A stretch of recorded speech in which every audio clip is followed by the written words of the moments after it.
Welcome to Conversations in Integrated Medicine, and I'm going to talk a little bit about weight control and introduce the important concept of exercise.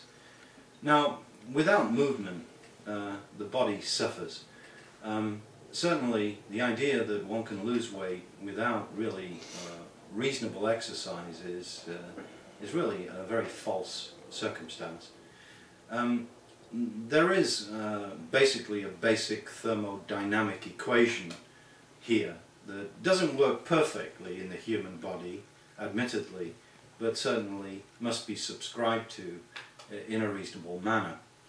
We take energy in food, we utilize energy in the body, and we expend energy by body metabolism and exercise.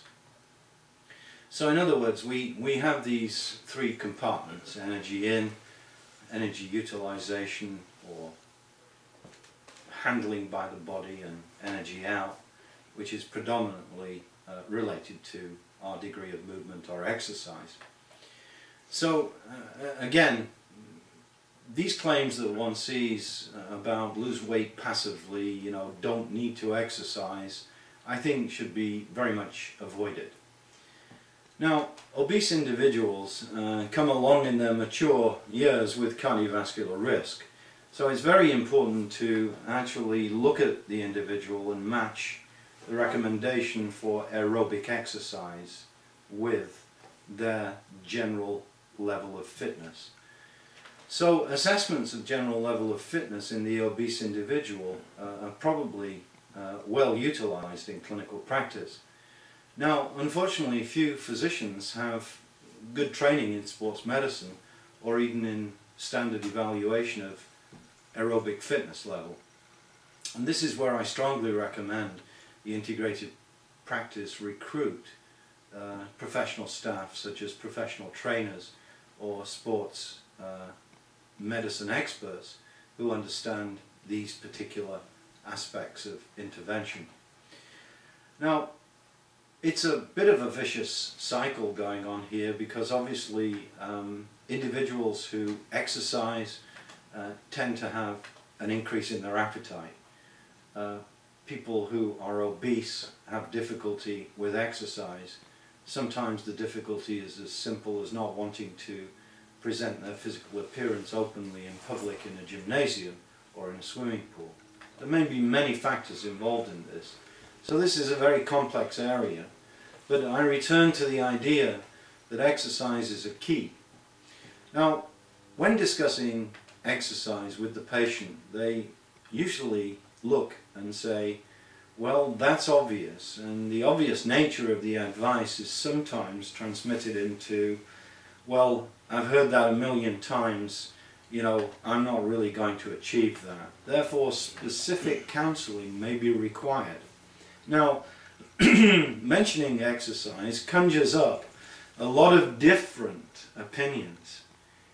People think about, well, I should be in the gym every day, well, I should be running around the neighborhood. But the first thing to do is to analyze the individual's lifestyle. Are they a couch potato?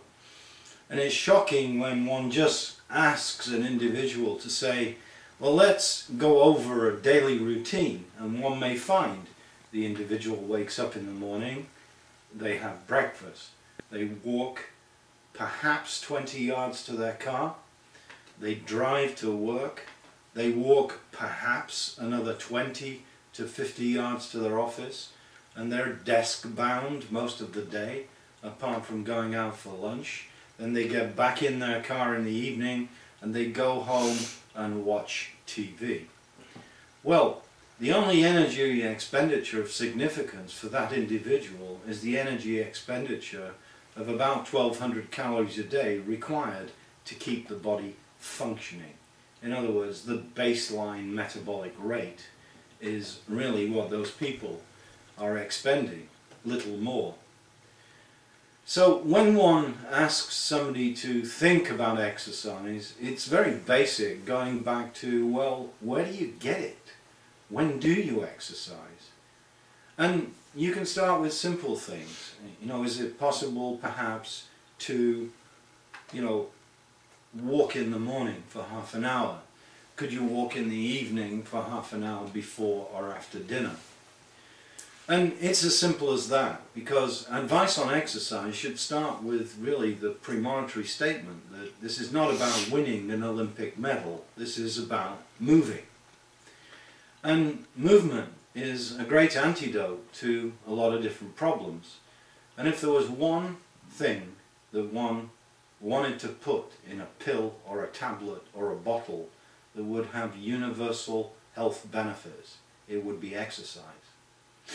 Unfortunately, encapsulating exercise is not possible. It's something that has to be done with guidance, reinforcement, and a clear understanding and commitment on the part of the patient.